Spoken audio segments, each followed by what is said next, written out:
আমি যদি বিশ্বাসই করি যে ওই দেশের যেই অর্থনীতি বা ওই দেশের যে রাজনীতি, ওই দেশের যেই ইমেজ, সেটাই হলো আসল ইমেজ, ওটাই আমি করতে চাচ্ছি। মানে যেটাকে আমরা বলি কলোনাইজড মেন্টালিটি, যে অনেকে মনে করে যে পশ্চিমা ডেমোক্রেসি, পশ্চিমা হিউম্যান রাইটস এটাই হলো মেইন। এটা এখন হোঁচট খেয়ে গেছে, মার খেয়ে গেছে এই গাজার কারণে ইত্যাদি। ওই যখন সোভিয়েত ইউনিয়ন ছিল তখনই কিন্তু এক ধরনের কলোনাইজ মেন্টালিটি ছিল, যে মস্কো যা বলে আমরা তাই, তাই না? যার জন্য আমাদের কমিউনিস্ট পার্টির নামও ছিল চীনপন্থী, মস্কোপন্থী, এগুলো ছিল না? তো ওটাও তো একটা কলোনাইজড মেন্টালিটি, তাই না? পরাশক্তিগুলো কিভাবে ছোট রাষ্ট্রগুলোর অভ্যন্তরীণ রাজনীতিতে প্রভাব বিস্তার করে? বড় আকারই ফিনান্সিয়াল। শুধু কি ফিনান্সিয়াল পার্টটাই না, একটা তো হলো মনস্তাত্ত্বিক বড় কথা। মানে প্রথমে মাইন্ডটা মনে রাখতে হবে। আমি যদি বিশ্বাসই করি যে ওই দেশের যেই অর্থনীতি বা ওই দেশের যে রাজনীতি, ওই দেশের যেই ইমেজ, সেটাই হলো আসল ইমেজ, ওটাই আমি করতে চাচ্ছি।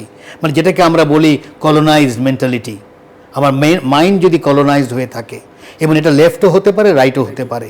মানে রাইটে তো আমরা জানি যে অনেকে মনে করে যে পশ্চিমা ডেমোক্রেসি, পশ্চিমা হিউম্যান রাইটস এটাই হলো মেইন। এটা এখন হোঁচট খেয়ে গেছে, মার খেয়ে গেছে এই গাজার কারণে ইত্যাদি।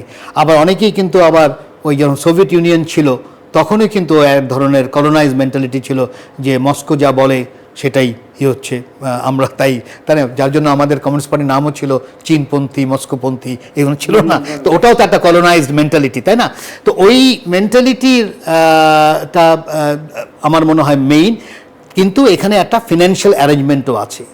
ওই মনে রাখতে হবে, যখন সোভিয়েত ইউনিয়ন বড় ছিল, অনেকেই কী বলে, অনেক স্কলারশিপে কিন্তু মানে সোভিয়েত ইউনিয়নের সাথে একটা বিশাল সম্পর্ক হয়ে গেছে, যার জন্য ওই চিন্তা ভাবনাও কিন্তু আবার ঢুকে পড়ে। তো আমার কাছে মাইন্ডটা যেমন একটা আছে, তবে আমি মনে করি যে ফিনান্সিয়াল এটাও একটা বড় কারণ। অনেক দেশ আবার ইনভেস্ট করে, তাদের চিন্তা ভাবনা যেন এইখানে বড় আকারেই যেন থাকে। কৃত্রিম বুদ্ধিমত্তা বা এআই, যেটা আর্টিফিশিয়াল ইন্টেলিজেন্স আমরা যেটা বলি, এবং সাইবার যুদ্ধ, ভবিষ্যতে কি এগুলোই যুদ্ধের মূল অস্ত্র হবে, নাকি আপনি মনে করেন যে এখন যে আমরা ড্রোন বা এই ক্ষেপণাস্ত্র ইউজ করতেছি, এই প্রযুক্তিগুলো আগায় যাবে? বড় আকারই এআই টেকনোলজি বিশাল ভূমিকা পালন করবে। মনে রাখতে হবে যে মানুষ কিন্তু টেকনোলজি ছাড়া চলতে পারে না। মানে আমরা যেই রুমে বসে আছি, look at number of technologies, unthinkable. গরু ছাগল কিন্তু টেকনোলজি ব্যবহার করে না, এটা মানুষই খালি ব্যবহার করে। একমাত্র জীব যে টেকনোলজি ব্যবহার করে, অন্যরা কেউ টেকনোলজি ব্যবহার করে না, কেউ না, একমাত্র জীব, তাই তো? আমরা বলাই হয় আমরা হোমো টেকনোলজিকাস, আমরা টেকনোলজিক্যাল বিন। সো প্রযুক্তি মানুষ যেহেতু আমরা এইটা এখন এআই যেটা, এটা না ব্যবহার না করার কোনো কারণেই, বরং এর একটা বিশাল ভূমিকা থাকবে। কথা হচ্ছে আমি প্রস্তুত কিনা আমি এই এআই এর ব্যাপারে।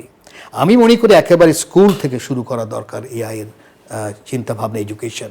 মানে AI education should be a compulsory part of primary education, not only secondary, থার্ডারি।